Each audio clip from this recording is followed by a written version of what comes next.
When I started to learn about wine, South African wine, when I was back in Europe then, its Pinotage was considered as a local South African cultivars, but very often rustic, powerful, tannic. And when I'm tasting that wine, I feel so far from that. This is L'Avenir Provenance. It's a Stellenbosch wine of origin. It's French owned, so it might be a different vision on Pinotage. What do you have in your glass, Kathy?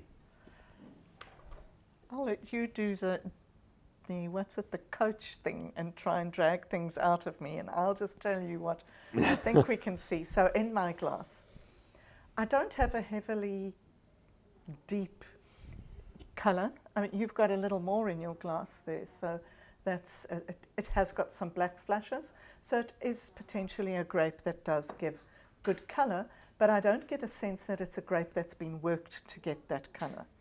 So there's one little clue.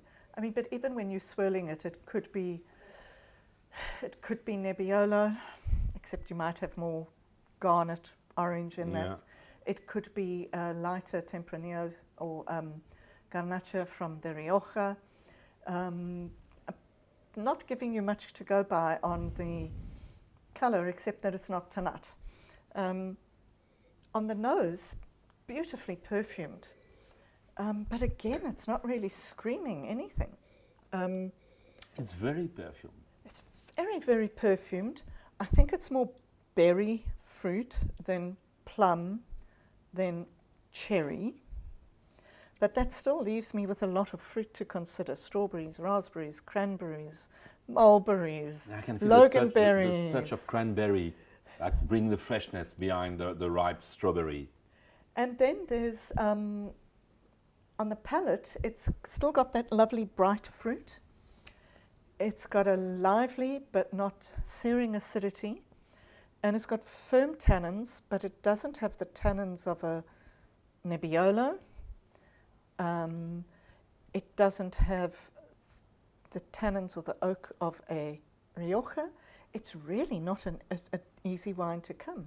And when you look at the red fruit character, we're even far from a Gamay. Yes, yeah. Yeah. And there's, it's medium bodies. It's not heavily extracted. It's just a really good drinking wine. It's a very good drinking wine. And yes, I must admit that probably one of the most difficult wine to identify blind because it doesn't show what it's expected usually from Pinotage. It doesn't mean that it's not tasting like Pinotage.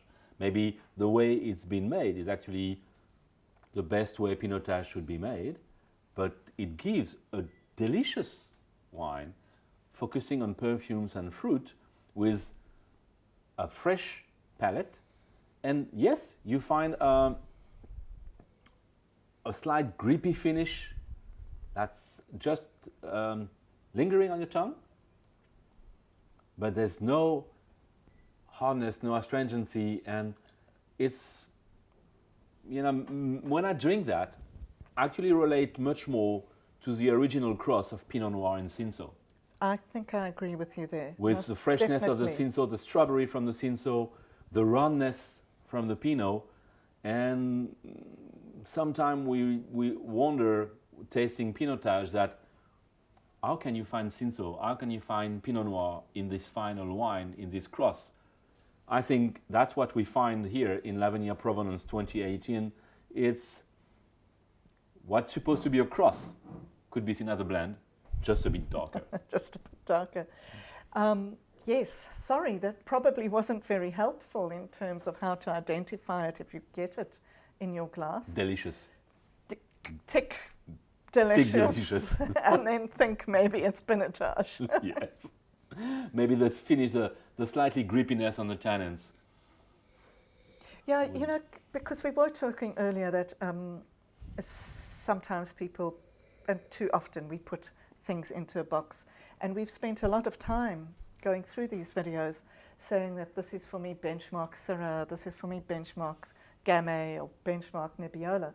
And, you know, for a long time you alluded to it, that benchmark Pinotage was, if you read the description on paper, not a very nice drink. And this is complete opposite to what that was.